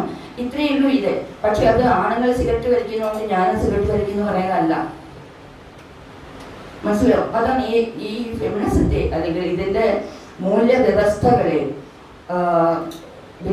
വ്യവസ്ഥാപിത വിവേചനം അനുഭവിക്കുന്ന ഒരു കൂട്ടരെ നമ്മൾക്ക് സപ്പോർട്ട് ചെയ്യാതെ പിന്തുണയ്ക്കാതെ വയ്യ. ഇത്തിരി മനസ്സാക്ഷി നിങ്ങൾക്കുണ്ടെങ്കിൽ പറ്റില്ല. ഞാൻ അവിടെ ബോംബെയിലെ NGO, അതായത് ഒരു നോൺ പ്രോഫിറ്റ് ഓർഗനൈസേഷനിൽ പണിയെടുത്ത ആളാണ്. ആ പണിയെടുത്ത ആൾക്ക് അവർ ഇഷ്ടംപോലെ ഈ പാവപ്പെട്ട കുട്ടികളാണ്, അണ്ടർ പ്രിവിലേജഡ് ആയിട്ടുള്ള കുട്ടികളാണ് വരുന്നത്. അപ്പോൾ അവരെയും കൊണ്ട് ഞാൻ ഒരിക്കൽ മഹാരാഷ്ട്രയിലെ ഗ്രാമത്തിനുള്ളിലേക്ക് പിക്നിക്ക് പോയി. അവിടെയാണ് ഞാൻ കണ്ട കാഴ്ച എന്നെ ഞെട്ടിച്ചു. അവിടെ ഈ മഹാർന്നും ക്ഷമാർന്നൊക്കെ പറഞ്ഞിട്ടുള്ള, അതായത് ചത്ത മൃഗങ്ങളുടെ തൊലി ഉരിച്ച് ജീവിക്കുന്ന ആൾക്കാരെയാണ് ചമാർ എന്ന് പറയുക. ചമാർ എന്ന് പറഞ്ഞാൽ തൊലി എന്നാണ് അർത്ഥം മറാഠിയിൽ. തൊലി ഇട്ട് വെളുപ്പിച്ചിരിക്കും. അങ്ങനെയുള്ള മഹാറൊക്കെ ചെരുപ്പ് കുട്ടികൾ എനിക്കുള്ളൂ. അപ്പോൾ അവിടെ ഒരു ഗ്രാമത്തിൽ ചെന്നപ്പോൾ ഞാൻ കണ്ടത് എന്താ വെച്ചാൽ, അങ്ങനത്തെ ആൾക്കാർക്ക് പുറത്തിറങ്ങണമെങ്കിൽ അവർ അരയിൽ ഒരു വലിയ ചൂല് കിട്ടണം, ഒരു ബെൽറ്റ് ഉണ്ടാവും. ആ ബെൽറ്റിൻ്റെ പിന്നിൽ വളരെ നമ്മൾ ഇങ്ങനെ പട്ടച്ചൂല്, ആ പട്ടച്ചൂലിൻ്റെ അറ്റം നല്ലോണം ഇങ്ങനെ നീളമുള്ളതാവും, കുറ്റിച്ചൂലല്ല. അത് കെട്ടണം. കഴുത്തിൽ ഒരു കലം തൂക്കിയിടണം. ഈ കലത്തിൽ മാത്രമേ അവർക്ക് തുപ്പാൻ പറ്റൂ. അവർ റോഡിൽ തുപ്പരുത്. തുപ്പിക്കഴിഞ്ഞാൽ കഴിഞ്ഞു, ഉള്ളിൽ കൊലയാണ് വീണു. അതേപോലെ ഇവരുടെ ഈ നടക്കുമ്പോൾ ഇവരുടെ ഈ കാലടിപ്പാടുകൾ പോലും ഈ ഭൂമിയിൽ അവശേഷിക്കരുത് എന്നുള്ളതിന് എനിക്ക് വ്യാഖ്യാനിക്കുക. ഞാൻ അങ്ങനെയാണ് വ്യാഖ്യാനിക്കുക. അങ്ങനെയുള്ള ഒരു കൂട്ടരാണ് അവർ. അവിടുത്തെ ഉയർന്ന എന്താ പറയുക, അവിടുത്തെ പഞ്ചായത്ത് പ്രസിഡന്റിൻ്റെ വീടിനേക്കാൾ വലിയ ഉയരത്തിലുള്ള ഒരു വീട് അവിടെ ഒരാൾക്കും, ആ ഗ്രാമത്തിൽ ഒരാൾക്കും കെട്ടാൻ പാടില്ല. ഇത്തരം വ്യവസ്ഥകൾ ഇവരെ മുന്നോട്ട് കൊണ്ടുവരാൻ ഞാൻ ചോദിക്കട്ടെ, നിങ്ങളൊക്കെ ഇവിടെ ആയിരുന്നത്, ഇപ്പം ഞാനൊരു ഫ്യൂഡൽ കുടുംബത്തിൽ ജനിച്ചതും അല്ലെങ്കിൽ ഞാനൊരു ഹിന്ദു, എനിക്കങ്ങനെ മതങ്ങളിൽ വിശ്വാസം ഉണ്ടായിട്ടില്ല. ഹിന്ദു ആയാലും ഇതിനെന്താ എൻ്റെ ക്രെഡിറ്റ്? ഞാൻ തിരഞ്ഞെടുത്തതാണോ അത്? എന്താണ് എൻ്റെ ക്രെഡിറ്റ് ഇതിൽ? ഞാൻ സവർണനായതോ അവർണനായതോ എൻ്റെ ദോഷമോ എൻ്റെ സദ്ഗുണമോ ആയത് എങ്ങനെയാണ്? എന്ന് മുതലാണ് അതായത്? എവിടെ വെച്ചാണ് അതായത്? ആരാണിത് നിങ്ങളോട് പറഞ്ഞത്? എൻ്റെ മോളിൽ ഈ സമൂഹം ലഭിച്ചു വെച്ച ഒരു ലേബൽ മാത്രമാണ് ഹിന്ദു. എല്ലാം കഴിയും. ഞാൻ ഒരാളുടെയും നല്ല അർത്ഥത്തിലല്ല പറയുന്നത്. അവിടെ വെച്ച് നമ്മൾ വിനയാന്വിതമായിട്ട് നമ്മളിലേക്ക് നോക്കേണ്ട ഒരുപാട് കാര്യങ്ങളുണ്ട്. നമ്മൾക്ക് ക്രെഡിറ്റ് ഇല്ലാത്ത, നമ്മളുടെ പ്രവൃത്തി കൊണ്ട് യാതൊരുവിധ നേട്ടങ്ങളും ഇല്ലാത്ത ഒരുപാട് കാര്യങ്ങളുടെ പേരിലാണ് നമ്മൾ അഹങ്കരിക്കാറ്, അഹംഭാവം കൊണ്ടു നടക്കാറ്. ഇതൊന്ന് തിരിഞ്ഞു നോക്കണ്ടേ? ഇതൊക്കെ തിരിഞ്ഞു നോക്കുക എന്നുള്ളതാണ്. തിരിഞ്ഞു നോക്കാനുള്ള ഒരു അവസരം എനിക്ക് തന്നു ബോംബെ എന്നുള്ളതാണ് എനിക്ക് എൻ്റെ അനുഭവങ്ങളിലൂടെ ഞാൻ പറയാൻ വേണ്ടി. ഇനി ഞാൻ പഠിപ്പിച്ച കുട്ടികൾ 3 ആൾ കമ്പ്യൂട്ടർ എഞ്ചിനീയറാണ്. നോൺ പ്രോഫിറ്റ് ഓർഗനൈസേഷനിൽ ഞാൻ പഠിപ്പിച്ച 3 കുട്ടികൾ ഇത് കമ്പ്യൂട്ടർ എഞ്ചിനീയറാണ്. ആ കമ്പ്യൂട്ടർ എഞ്ചിനീയർ ആയതിനല്ല ഞാൻ പറയണത്, അവരിൽ ആർക്കും ആ കഴിവ് ഉണ്ടാവാത്തതല്ല, അവരെ വേണ്ട പോലെയുള്ള അവസരങ്ങൾ ഇല്ലാത്തത് കൊണ്ടാണ് അവർ വീണ്ടും ഈ തെങ്ങ് കയറ്റക്കാരനും തൂപ്പുകാരനും കക്കൂസ് കഴുകുന്നതൊക്കെ ആയി പോണത്. അവർക്കുള്ള ഈ അവസരം എങ്ങനെ കൊടുക്കും? ആര് കൊടുക്കും? നമ്മളല്ലേ കൊടുക്കേണ്ടത്? പ്രിവിലേജഡ് ആയിട്ടുള്ള നമ്മളല്ലേ ഇവർക്ക് കൊടുക്കേണ്ടത്? കാരണം അവൻ ചമാരവും മഹാറുമായിട്ട് ജനിച്ചത് അവന്റെ കുറ്റം കൊണ്ടല്ല എന്നതുപോലെ തന്നെ ഞാൻ നായരായിട്ട് ജനിച്ചത് എൻ്റെ മെച്ചം കൊണ്ടുമല്ല. സോ എവിടെ വെച്ചാണ് നമ്മൾ മറ്റുള്ളവരിൽ വേർതിരിഞ്ഞ് ഈ അഹംഭാവവും അഹങ്കാരവും ഒക്കെ കാണിക്കുന്നത് എന്നാണ് എൻ്റെ വളരെ ചെറിയ വിനയാന്വിതമായ, സത്യത്തിൽ വിനയാന്വിതമായ നഗരം നമ്മളെ വിനയാന്വിതരാക്കും. അത് ജഡ്ജ്മെന്റൽ അല്ലാതാക്കും നമ്മളെ. ഒരുപാട് വ്യത്യസ്തമായ സംസ്കാരങ്ങളും ഒരുപാട് വ്യത്യസ്തമായ ഭാഷയും രീതികളും ജീവിത രീതികളും വിശ്വാസങ്ങളും ഒക്കെയായി നിത്യം ഇടപഴകുമ്പോൾ നിങ്ങളെ തന്നെ ഒന്ന് വിലയിരുത്താൻ നോക്കും. നിങ്ങളുടെ ധാരണകളെ അത് കീഴ്മേൽ മറിക്കും. അതാണ് ഈ നഗരം അല്ലെങ്കിൽ ഈ ഇന്ററാക്ഷൻ. പറഞ്ഞ പോലെ നമ്മുടെ വീട്ടിലത്തെ കാര്യം മാത്രം പോകുന്നുള്ളൂ. നമ്മളുടെ ചുറ്റുപാടുള്ളവരെ കൂടി നമ്മൾ അറിയാൻ ബാധ്യസ്ഥരല്ലേ. നമ്മൾ സോഷ്യൽ ആനിമൽ അല്ലേ. അതുകൊണ്ട് അതിന്റെ ബാക്കി നമ്മൾ കൂടി വേണ്ടേ? ഇത് നിങ്ങളുടെ നമുക്കറിയാലോ, എനിക്കറിയില്ല, എന്താ പറയാ, ക്ഷമാപണത്തോടെ ഞാൻ ചോദിക്കുകയാണ്, ഇവിടെ നമ്പൂതിരിമാരുണ്ടോ എന്ന് എനിക്കറിയില്ല. ഈ നമ്പൂതിരിമാർ നായന്മാരെ അകറ്റി നിർത്തിയിരുന്ന ഒരു കാലം ഉണ്ടായിരുന്നു. അത് ഈ നായന്മാർക്ക് എന്താ തോന്നിയിരുന്നു? ഭയങ്കര സന്തോഷമായിരുന്നു. ഓ, ഏതൊക്കെ എൻ്റെ ജന്മം കൊണ്ടാണ്, അവരിതൊക്കെ അവരുടെ ജന്മം കൊണ്ടാണ് നല്ലല്ലോ വിചാരിച്ചിരുന്നത്. നമ്മളതിനെ മന്നത്ത് പത്തനാമണ്ണൊക്കെ നമ്മളതിനെ പൊഴുതല്ലേ ചെയ്തത്. ഇത് അവർക്കും ഇല്ലേ? ഒരു സവർണൻ വീട് കെട്ടുമ്പോൾ അവർണനെ കൊന്നാൽ, മഹാരാഷ്ട്രയിലുള്ള ഒരു വിശ്വാസമാണ്, അവർണനെ ആ അസ്ഥിവാരത്തിൽ കൊണ്ടുചെന്ന് കൊന്നാൽ, തലയെടുത്താൽ ആ രക്തം ആ അസ്ഥിവാരത്തിൽ വീണാൽ ആ വീടിന് ഭയങ്കര ബലം ഉണ്ടാവുന്ന വിശ്വാസം. വിശ്വസിക്കാൻ പറ്റും? ശാസ്ത്രീയമായ യാതൊരു അടിസ്ഥാനമില്ലാത്ത ഒരുപാട് വിശ്വാസങ്ങളെ നമ്മൾ സ്ഥിരമായിട്ട് പോറ്റി നടത്തുന്നുണ്ട്. എവിടെ വെച്ചാണ് നമ്മുടെ ബുദ്ധിയെ മന്ദീഭവിച്ചു പോകുന്നത് എന്ന് എനിക്ക് തോന്നിയിട്ടുണ്ട്. എന്താണ് നമ്മുടെ ബുദ്ധിക്കൊക്കെ പറ്റിയത്? ആലോചിക്കില്ലേ? ചിന്തിക്കില്ലേ? ഇതെങ്ങനെയാണെങ്കിൽ ഇത് ഒരു വെറുതെ 2+2=4 എന്നുള്ള പോലെ ആലോചിക്കില്ലേ? ആലോചിക്കണ്ടേ? ഞാൻ ആലോചിക്കുമ്പോൾ നമ്മുടെ ഈ സ്ത്രീകളുടെയൊക്കെ പ്രശ്നം എന്താ വെച്ചാൽ ഈ സാമ്പത്തികമാണ്. ഇത് പറയണത് മറ്റൊക്കെ സാംസ്കാരികമൊക്കെ ഞാൻ സാധാരണ തമാശക്ക് പറയാറുണ്ട്. ചിന്താവിഷയ സീത വായിക്കുമ്പോൾ ഈ സീതയെ ശ്രീരാമൻ കാട്ടിൽ അയച്ചപ്പോൾ നമ്മൾ പറഞ്ഞിട്ടാണ് അയക്കുന്നത്. ഒരു കാര്യം വരെ അയച്ചപ്പോൾ ഈ സീതയ്ക്ക് അവനവൻ്റെ അഭിപ്രായം പറയാനുള്ള ഒരു അവസരം എൻ്റെ പുരുഷോത്തമനായ രാമൻ കൊടുത്തത്. വേറൊന്നും വേണ്ട. എന്താണ് അവളുടെ ഭാഗം? അതൊരു മിനിമം നീതിയല്ലേ? അന്ന് ഞാൻ അപ്പൊ അതുപോലെ തന്നെ എനിക്ക് തോന്നിച്ചത് ശരിക്ക് വേറെ വഴിയൊന്നുമില്ല. സ്വന്തം കാശില്ല, 4 കാശിന്റെ കയ്യില്. അത് കാരണം ഇറങ്ങി പോയ വഴിയില്ലോ പറഞ്ഞോടത്തേക്ക്. നേരെ കുറച്ച് 4 കാശുണ്ടായിരുന്നെങ്കിലും അങ്ങനെ ചവിട്ടി പുറത്താക്കാൻ പറ്റുമായിരുന്നു. സീത എന്നുള്ളത് ഞാൻ ഒരു ഉദാഹരണമായിട്ട് പറഞ്ഞതാട്ടോ. നമുക്കൊക്കെ പെട്ടെന്ന് കണക്ട് ചെയ്യാൻ പറ്റുന്ന ഒരു ഉദാഹരണമായിട്ട് ഞാൻ പറഞ്ഞു തന്നെ ഉള്ളൂ. അതങ്ങനെ. അപ്പൊ ഇത്തരം അവസ്ഥകളെ നമ്മൾ, അതാണ് ഞാൻ എഴുത്തിലൂടെ ശബ്ദമില്ലാത്തവർക്ക് ശബ്ദം നൽകാനുള്ള ഒരു ചെറിയ ശ്രമത്തിന്റെ ഭാഗമായിട്ടാണ് ഞാൻ കഥ എഴുതാൻ തുടങ്ങിയത് എന്ന് പറയാനാണ് ഞാൻ ഇത്രയും പറഞ്ഞത്. ശരിക്കും അത് എൻ്റെ നിബന്ധനകളും നിർബന്ധങ്ങളിലും കൂടി കടന്നു പോയത് കൊണ്ട് അതെനിക്ക് സ്ത്രീ ആയതുകൊണ്ടല്ല ഞാൻ സ്ത്രീക്ക് വേണ്ടി പറഞ്ഞത്. സ്ത്രീ ആയതുകൊണ്ടേ അല്ല, മറിച്ച് സ്ത്രീ ആയതുകൊണ്ട് സ്ത്രീയുടെ സാമൂഹിക അവസ്ഥയുടെ ജീവിത പരിസരങ്ങളെ എനിക്ക് കുറെ കൂടി തൊട്ടറിയാൻ പറ്റുമായിരുന്നു. അതാണ് ഞാൻ പറഞ്ഞത്, അകത്തളങ്ങളിലെ കസവിട്ട കണ്ണുനീര് ഒരുപാട് കണ്ടവളാണ് ഞാൻ. പറയില്ല, പുറത്ത് പറയാൻ പാടില്ല. എന്താണ് സ്ത്രീയുടെ കുലീനത? മിണ്ടാതിരിക്കുക, അനുസരിക്കുക. അല്ലേ? കാരണം അവളൊന്ന് മിണ്ടി തുടങ്ങിയാൽ, അവളുടെ വീടിന്റെ അകത്തെ കാര്യങ്ങൾ മാത്രം ഒന്ന് മിണ്ടി തുടങ്ങിയാൽ പലതും പല മുഖംമൂടികളും തകർന്നു വീഴും. അത് അധികാരികൾക്ക് ഇഷ്ടമല്ല, അവിടെ അധികാരം നിൽക്കില്ല. ഇങ്ങനെ ഞാൻ ഇതിന്റെ ഭാഷയെത്തി ഞാൻ കടന്നാൽ നമുക്കറിയാതെ കന്യകയ്ക്ക് പുല്യം കഴിയാത്തത് എന്താ? ദിവസവും പറഞ്ഞതുപോലെയാണ്, കന്യകയ്ക്ക് എന്താണ് പുല്യം കഴിയാത്തത്? എന്താ പുല്യം കഴിയാത്തത്? എന്താണ് നമ്മൾക്കൊക്കെ നമ്മുടെയൊക്കെ പേരിന്റെ അറ്റത്തൊരു വാല്. ആദ്യം പറഞ്ഞ പോലെ ഞാൻ മാനസി വിജയഗോപാലെന്നാവില്ല, ഞാൻ ചടിച്ചോളാം. വിജയഗോപാലിന്റെ ഭർത്താവിൻ്റെ പേര് ആവില്ല, ഞാൻ ചടിച്ചോളാണ്. ഞാൻ റേഷൻ കാർഡ് അത് പറഞ്ഞ് തമ്മത്തല്ലി ആ പേര് വെട്ടിയവളാണ് ഞാൻ. കാരണം അവിടെ എല്ലാവരും എഴുതും, അവിടെ എല്ലാവരും ഈ പേര് കൊണ്ടു കൊടുത്തിട്ടുണ്ടെങ്കിൽ ഭർത്താവിൻ്റെ പേര് അപ്പം എഴുതുന്നത്. ഞാൻ അങ്ങനെയല്ല. അപ്പോൾ തുമാര ആൾക്കാരി എന്നാ ചോദിക്കുക, അതായത് നിങ്ങളുടെ സെർനെയിം എന്താണ്? അപ്പോൾ ഞാൻ പറഞ്ഞു എനിക്ക് എൻ്റെ കാലിൽ നിൽക്കാൻ പറ്റും, എനിക്ക് എൻ്റെ തന്നെ കാലിൽ നിൽക്കാൻ പറ്റും. അങ്ങനെ ചെറിയ ചെറിയ യുദ്ധങ്ങളിലൂടെയാണ് ഞാൻ മോളിലേക്ക് വന്നിട്ടുള്ളത്. മോളിലേക്കല്ല, ഓക്കെ, ഒരു ദിവസം രാവിലെ അങ്ങനെ ഇറങ്ങിപ്പോയാൽ 1000 കാര്യങ്ങൾക്കെതിരെ നിങ്ങൾക്ക് പ്രതികരിക്കേണ്ടി വരും, പ്രതിരോധിക്കേണ്ടി വരും. അത്തരം ഉള്ള ഒരുപാട് ഈ എനിക്ക് ഏറ്റവും വെറുപ്പുള്ള എന്താ ഈ പെണ്ണ് കാണല്?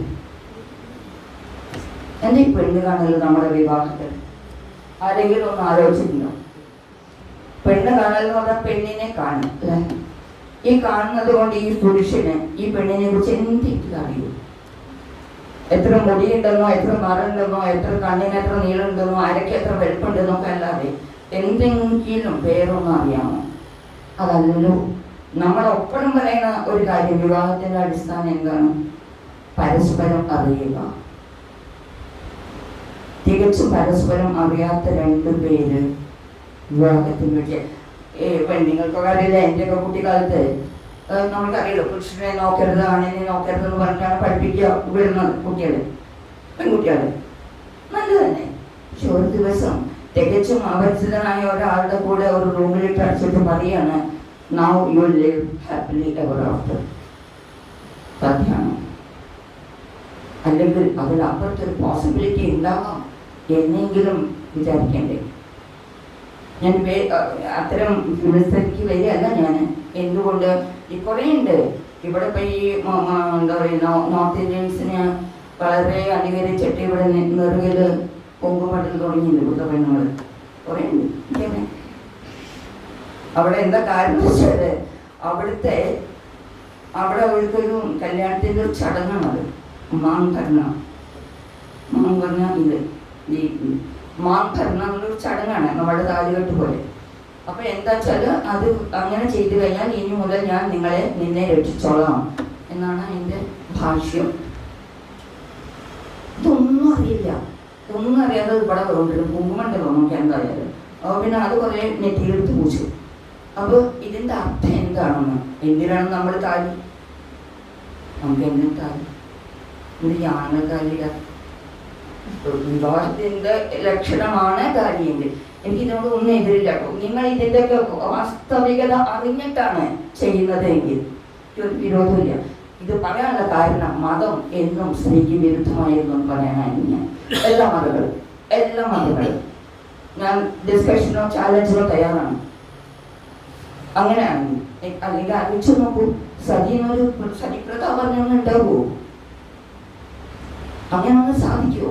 മാരാഴ്ചയിൽ നിങ്ങളുടെ ഒരു സ്ത്രീ മരിച്ചാൽ, ഞാൻ അവിടെ ചടങ്ങാണ് പറയണത്, ഈ ഭർത്താവ് കുളിച്ച് വരുമ്പോൾ, കുളത്തുനിന്ന് കുളിച്ച് വരുമ്പോൾ ഈ രണ്ട് ഭാഗത്തും കല്യാണം കഴിയാത്ത പെൺകുട്ടികളുടെ അച്ഛന്മാർ തന്നെ നിരന്നിട്ടുണ്ടാവും. ഇപ്പോഴത്തെ കഴിയല്ല, കുറച്ച് കാലം മുമ്പേ. ഇതൊക്കെ ഒരു സാമൂഹ്യ വ്യവസ്ഥയുടെ ഭാഗമായിട്ട്. അപ്പോൾ എന്താ വെച്ചാൽ പറയണത്, ഞാൻ എൻ്റെ മകളെ കല്യാണം കഴിച്ചാലാ, എൻ്റെ മകളെ കല്യാണം കഴിച്ചാലാന്നാണ്. അപ്പോൾ ഇങ്ങനെ കഴിഞ്ഞാൽ എന്താ വെച്ചാൽ അന്ന് ആ കാലത്ത് 12 വയസ്സ് കഴിയുന്നതിന് മുമ്പ് ഒരു പെൺകുട്ടിയുടെ കല്യാണം കഴിഞ്ഞില്ലെങ്കിൽ ആ വീട്ടിലത്തെ എല്ലാവരെയും അവർ ഭ്രഷ്ടാക്കും. അതുകൊണ്ട് എങ്ങനെയെങ്കിലും 12 വയസ്സിന് മുമ്പേ ഒരു പെൺകുട്ടിയെ കല്യാണം കഴിച്ചു കൊടുക്കണം. അല്ലെങ്കിൽ ആ വീട്ടുകാരെ മുഴുവൻ ആ വീട്ടിൽ പിന്നെ അവർക്ക് വെള്ളം കിട്ടില്ല, ഗ്രാമത്തിൽ വെള്ളം കിട്ടില്ല, ഇവർക്കാർക്കും കൊടുക്കില്ല. അങ്ങനെയുള്ള ഒരുപാട് ചടങ്ങുകൾ ഉണ്ടായിരുന്നു. ഇനി ഇസ്ലാം മതത്തിലേക്ക് കടക്കും. എന്തിനാ പർദ്ദ? ഇവിടെ എന്തെങ്കിലും ചോദിച്ചാൽ അവിടുത്തെ പുരോഗമനവാദികൾ പറയും പർദ്ദ ഇട്ടോട്ടെ. അവർ പർദ്ദ സ്വന്തം ഇഷ്ടപ്രകാരം ഇടുന്നതാ. പർദ്ദ ഇടുന്ന ആരോടെങ്കിലും നമ്മൾ ചോദിച്ചിരുന്നു? അല്ല. പക്ഷേ അതൊരു മതചിഹ്നമാണ്. ആ മതചിഹ്നം അനുവദിച്ചിട്ടില്ലെങ്കിൽ, ഇപ്പം എന്നെ ഇവിടെ ആരെങ്കിലും കുറിച്ചിട്ടൊക്കെ എനിക്കറിയില്ല, അത് ചെയ്തിട്ടില്ലെങ്കിൽ അവരുടെ ജാതിയിൽ നിന്ന് അവരുടെ ജാതിയിൽ അവർക്കൊരു അംഗീകാരം ഇല്ലാതെ പോകും. ഇതാണ് എന്താ താലിബാൻ ചെയ്തത്. ആർക്കും ഇതിലൊന്നും ഇവിടുത്തെ പുരോഗമനവാദികൾക്കൊന്നും ഒരു പ്രശ്നമില്ലല്ലോ. താലിബാൻ പറയുന്നത് പെൺകുട്ടികൾ പഠിക്കരുത്, അതിനാണല്ലോ മലാല ഇത് ചെയ്തത്, പഠിക്കരുത്. ഓക്കെ. പക്ഷേ പെണ്ണിന് സൂക്കേട് വന്നാൽ ലേഡി ഡോക്ടർ മാത്രമേ ചികിത്സിക്കാവൂ. എങ്ങനെ ഒരു ലേഡി ഡോക്ടർ ഉണ്ടാവും? പെൺകുട്ടികൾ പഠിക്കരുത് എന്നിട്ട് പറയണതാണ്, ഒരു പെൺകുട്ടിക്ക് സൂക്കേട് വന്നാൽ, ആ ഒരു പെണ്ണിന് സൂക്കേട് വന്നാൽ ആ പെൺകുട്ടിയെ നോക്കാൻ ലേഡി ഡോക്ടർ മാത്രമേ പറ്റൂ. താലിബാൻ പറയണതാണ്, ഞാനല്ല. എനിക്ക് താലിബാന്റെ കാര്യങ്ങൾ എടുത്തു നോക്കിയാൽ അറിയാതൊക്കെ. ഈ സാൻഡ്യൂൺസ് പറഞ്ഞൊരു സിനിമയിലൊക്കെ ഇവിടെ ഈ താപ്പട് എന്ന് പറഞ്ഞ കുസുമ ടീച്ചർ പറഞ്ഞ പോലെ താപ്പട് അതുപോലെ ഒരു സാധനം ഉണ്ട്. എന്താണെന്നറിയോ? അവിടുത്തെ മരുഭൂമിയിൽ ഇങ്ങനെ ചെറിയ ചെറിയ വീടുകളിലാണ് ആൾക്കാർ താമസിക്കുന്നത്. അപ്പോൾ അവിടേക്ക് വെള്ളം കൊണ്ടുവന്ന് കൊടുക്കുന്നുണ്ട്. ഈ വെള്ളം കൊണ്ടുവന്ന് കൊടുക്കുമ്പോൾ ആണുങ്ങളുള്ള വീട്ടുകാർക്ക് മാത്രമേ വെള്ളം കൊടുക്കൂ. ആ വീട്ടിൽ ആണുണ്ടെങ്കിൽ മാത്രമേ വെള്ളം കൊടുക്കൂ. അപ്പോൾ ഭർത്താവ് മരിച്ചവരോ അല്ലെങ്കിൽ ഒരു സ്ത്രീ ഒറ്റയ്ക്ക് ജീവിക്കുമ്പോഴോ കിട്ടില്ല വെള്ളം, മരിക്കുക വഴിയുള്ളൂ. ഇങ്ങനെയുള്ള 100,000 ചടങ്ങുകളിലും 100,000 വിശ്വാസങ്ങളിലും കൂടെയാണ് ഈ ലോകം കടന്നു പോകുന്നത് എന്നാണ് ഞാൻ പറയാൻ ശ്രമിച്ചത്. അതാണ് ഇതിലൊക്കെ എതിരെ ശബ്ദിക്കുക. ടീച്ചർ പറഞ്ഞ പോലെ അത് തന്നെയാണ് എഴുത്തുകാരൻ ചെയ്യേണ്ടത്. അത്തരം വിശ്വാസങ്ങൾക്കും അത്തരം എന്താ പറയുക മാനവികതയെ അറിഞ്ഞുകൊണ്ട് സ്നേഹം എന്ന് പറയുന്നത് വാക്കുകളിൽ ഒതുങ്ങുന്നതല്ല, അത് പ്രവൃത്തിയിൽ കൂടി ഒതുങ്ങുന്നതാണ്. പ്രവൃത്തിയിലൂടെ മാത്രമാണ് നിങ്ങൾക്ക് സ്നേഹം സ്ഥിരീകരിക്കാൻ പറ്റുക. എനിക്ക് നിങ്ങളെ സ്നേഹമാണെന്ന് പറഞ്ഞിട്ടൊന്നും കാര്യമില്ല. നിങ്ങളുടെ ആവശ്യം വരുമ്പോൾ ഞാൻ നിങ്ങളുടെ ഒപ്പം നിൽക്കുമ്പോഴാണ് ഞാൻ നിങ്ങളെ സ്നേഹിക്കുന്നതെന്ന് പറയാൻ എനിക്കുള്ള അവകാശം വരുന്നത്. അതുകൊണ്ട് അങ്ങനെ ചെയ്തേ പറ്റും. ഇത്രയൊക്കെ ഞാൻ പറഞ്ഞു കഴിഞ്ഞിട്ട് ഒരു ചെറിയ കാര്യം കൂടി ഞാൻ പറയാനുണ്ട്. ഞാൻ അഡ്വർടൈസിങ്ങിൽ കോപ്പിറൈറ്ററായിട്ട് ജോലി എടുത്തിരുന്നു. അത് ഭയങ്കര ചിരിക്കാനുള്ളത്, ഇത്രയൊന്നും സീരിയസ് ചെയ്യല്ല. അപ്പോൾ കോപ്പിറൈറ്ററാകുമ്പോൾ എന്താ വെച്ചാൽ നമ്മളൊരു പ്രോഡക്റ്റ് വന്നാൽ അതിൻ്റെ ഇത് കിട്ടും, ബ്രീഫ് കിട്ടും. ഇന്ന ആൾക്കാരാണ് നിങ്ങളുടെ ഓഡിയൻസ്, ഇന്ന തരത്തിലുള്ള ഭാഷ ഉപയോഗിക്കാവൂ, ഇന്ന തരത്തിൽ എഴുതണം എന്നുള്ളത് പറയും. ഇപ്പം ഫെയർ ആൻഡ് ലവ്ലി എന്നുള്ളതിനെ കുറിച്ചുള്ള കോപ്പിറൈറ്റാണ് ഞാൻ ചെയ്തത്. ഒരു ഇൻസിഡൻറ്റ് കുറേ ചെയ്തു. ഫെയർ ആൻഡ് ലവ്ലി ആയിരുന്നു ഒന്ന്. അപ്പോൾ ഈ ഫെയർ ആൻഡ് ലവ്ലിയിലത്തെ സെൻറ്റൻസ് എന്താണെന്നറിയോ? 14 ദിവസം ഫെയർ ആൻഡ് ലവ്ലി തേച്ചാൽ നിങ്ങൾ വെളുക്കും.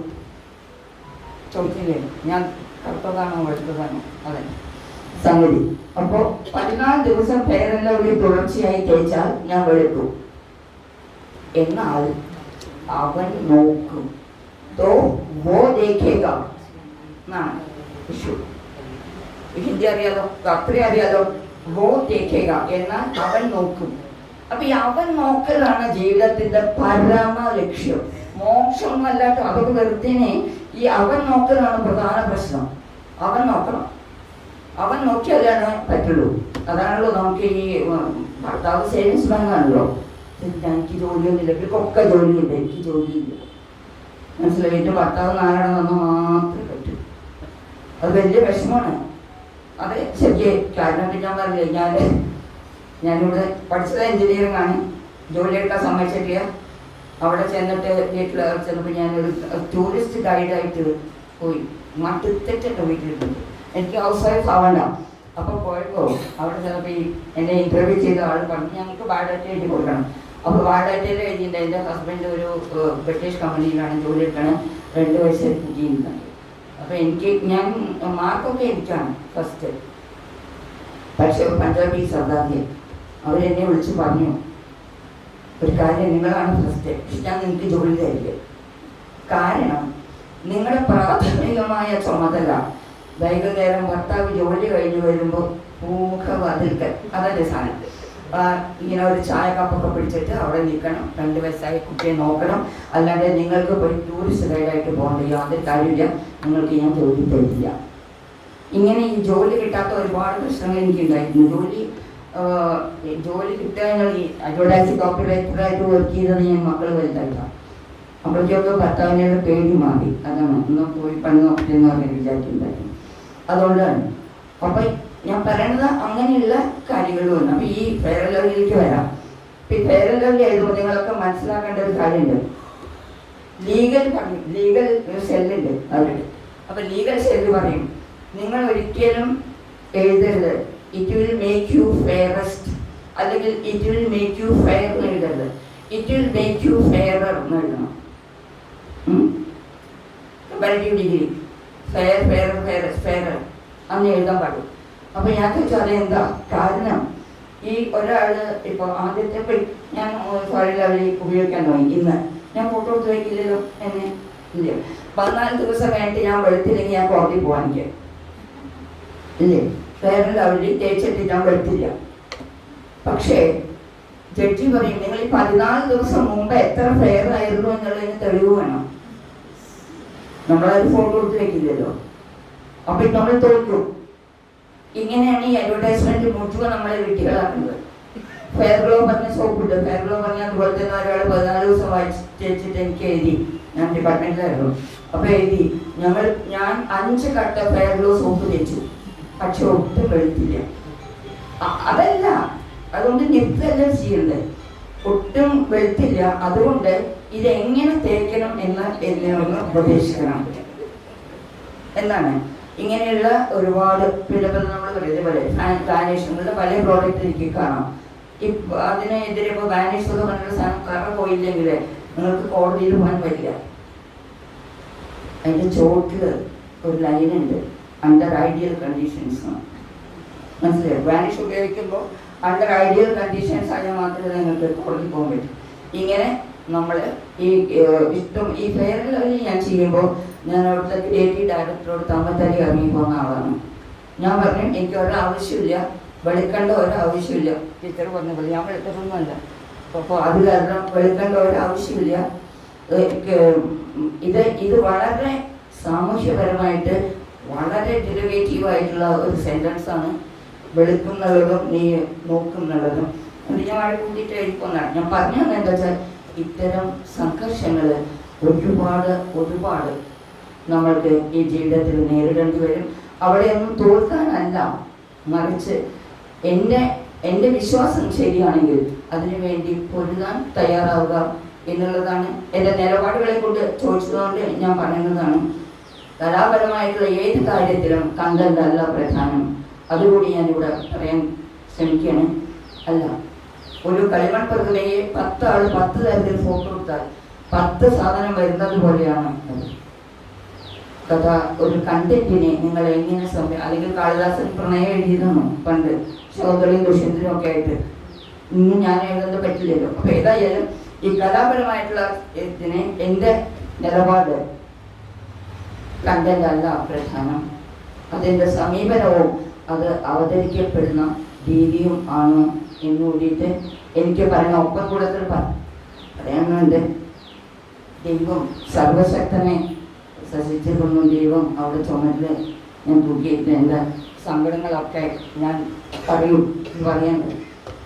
ഞാനും പറഞ്ഞു ടീച്ചറെ, കുറേ സങ്കടങ്ങൾ പറഞ്ഞു. ഒരു കാര്യം ഉണ്ടായിട്ടില്ല. എന്താ കാരണം അറിയോ? അദ്ദേഹത്തിന് ഒരു സെക്കൻഡ് അദ്ദേഹത്തിന് മാജിക് ബാൻഡ് ഒന്ന് വീശിയിരുന്നെങ്കിൽ ഉക്രൈനിലോ ഗാസയിലോ സിറിയയിലോ സുഡാനിലോ ഇത്രയധികം കുട്ടികൾ മരിക്കുമായിരുന്നു. അറിയില്ല. നേരിട്ട് കണ്ടാൽ എപ്പോഴെങ്കിലും ഞാൻ പാപിയായതുകൊണ്ട് ഒരു പക്ഷെ നേരിട്ട് കാണില്ലേ ജീവിതത്തിൽ, പക്ഷെ കണ്ടാൽ എനിക്ക് എന്തേ നിങ്ങളിത് ചെയ്യാൻ എനിക്ക് ചോദിക്കണം എന്നുണ്ട്. കാരണം സിറിയയിലെ ഒരു കുട്ടിയെ ഞാൻ നേരിട്ട് കണ്ടപ്പോഴാണ് അവൻ്റെ പേര് മാറ്റിയിരിക്കുകയാണ്. അവൻ്റെ അച്ഛനും അമ്മയിൽ നിന്നും വലിച്ചെടുത്ത് അവൻ്റെ പേര് മാറ്റി, അവൻ്റെ അച്ഛൻ്റെ അമ്മയും പേര് മാറ്റി അനാഥാലയത്തിൽ വെച്ച് അനാഥാലയത്തിൽ വേറൊരു ഐഡൻറ്റിറ്റി ആയിട്ട് ഒരിക്കലും ഈ അമ്മയ്ക്കും അച്ഛനും ഈ കുട്ടിയെ കണ്ടുപിടിക്കാൻ വയ്യാത്ത വിധമുള്ള ഒരു സിസ്റ്റം അവിടെ ഉണ്ടാക്കിയിരിക്കുകയാണ്. ലോകം നമ്മൾ ഈ ഇത്രയും ചുറ്റുവട്ടത്ത് കാണുന്നതല്ല. അതിനപ്പുറം ഒരു വലിയ ലോകവും ഒരുപാട് ക്രൂരതകളും ഒരുപാട് അതിൻ്റെ ഒപ്പം തന്നെ നന്മകളും നടക്കുന്നുണ്ട്. ഇല്ല എന്നല്ല ഞാൻ പറയുന്നത്. പക്ഷേ അതിനെക്കുറിച്ചൊക്കെ അറിഞ്ഞാൽ നമ്മളുടെ അഹംഭാവവും അഹങ്കാരവും ഒക്കെ ഭയങ്കരമായിട്ട് താഴും. എല്ലാവർക്കും നമസ്കാരം. ഞാൻ